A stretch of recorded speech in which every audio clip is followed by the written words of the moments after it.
Narcista tě nejdřív přesvědčí, že jsi výjimečný a pak ti ukáže, že nejsi nic.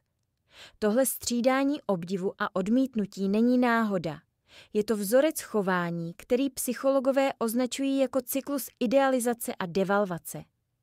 V následujících minutách si ukážeme, jak tenhle cyklus funguje a vysvětlíme si 5 znaků, podle kterých můžeme narcistu poznat, dřív, než bude pozdě.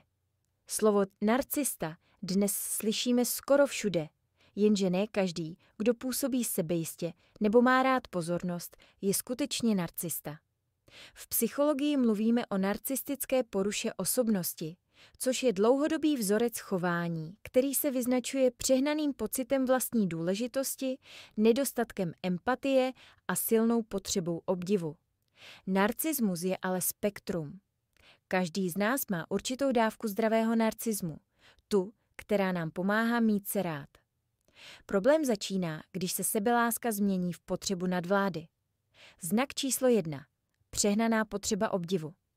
Zpočátku se může zdát, že jen hledá uznání, že si prostě váží pochvaly, stejně jako každý jiný člověk.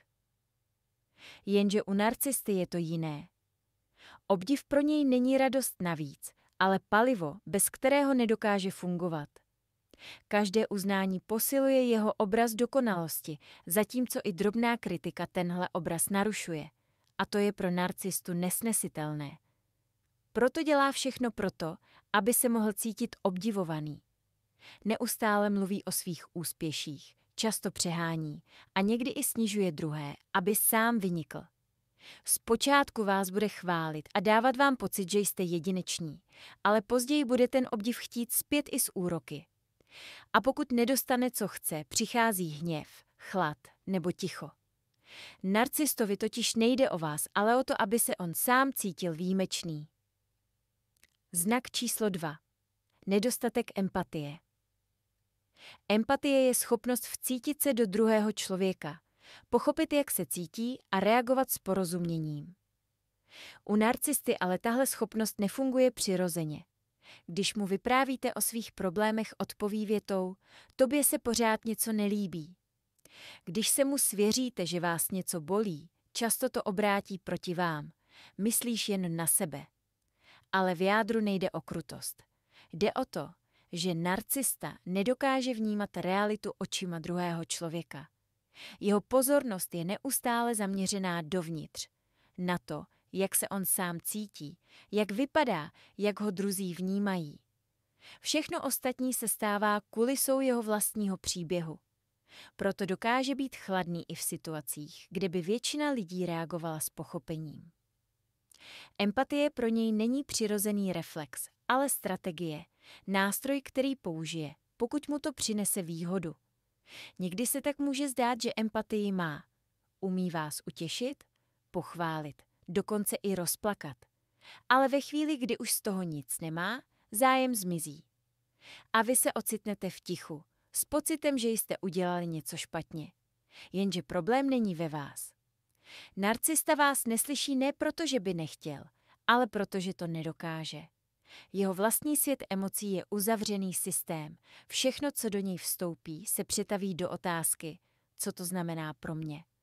Znak číslo 3. Cyklus idealizace a devalvace. Zpočátku jste pro něj dokonalí.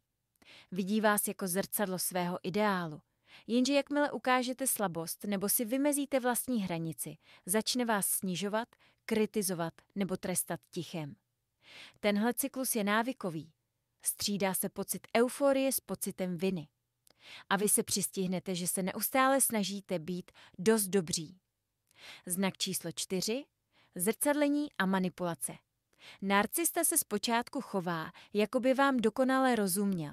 Má rád všechno, co máte rádi vy. Ve skutečnosti vás ale studuje. Používá vaše vlastní hodnoty, aby získal kontrolu. A když už vás má přečtené, začne vás zpochybňovat přesně tam, kde to nejvíc bolí. Znak číslo 5. Nadměrná sebestřednost a zranitelnost. Narcista působí sebejistě, ale uvnitř je extrémně zranitelný. Jakákoliv kritika se rovná útoku na jeho identitu. Proto reaguje hněvem, výsměchem nebo mlčením. Všechny tyto reakce slouží jediné věci – ochránit jeho křehké ego. Narcista ve skutečnosti netouží po lásce, touží po obdivu, který by zakryl prázdnotu uvnitř. Narcismus není o síle, ale o křehkosti. Za potřebou obdivu se skrývá strach, za nedostatkem empatie prázdnota a za manipulací nejistota. Není naším úkolem narcistu změnit, ale rozpoznat ho. Protože vědět, s kým máme tu čest, je první krok k tomu chránit sami sebe. Jsem ráda, že jste tady, v hlavě. Pokud chcete rozumět sobě i druhým, nezapomeňte dát odběr.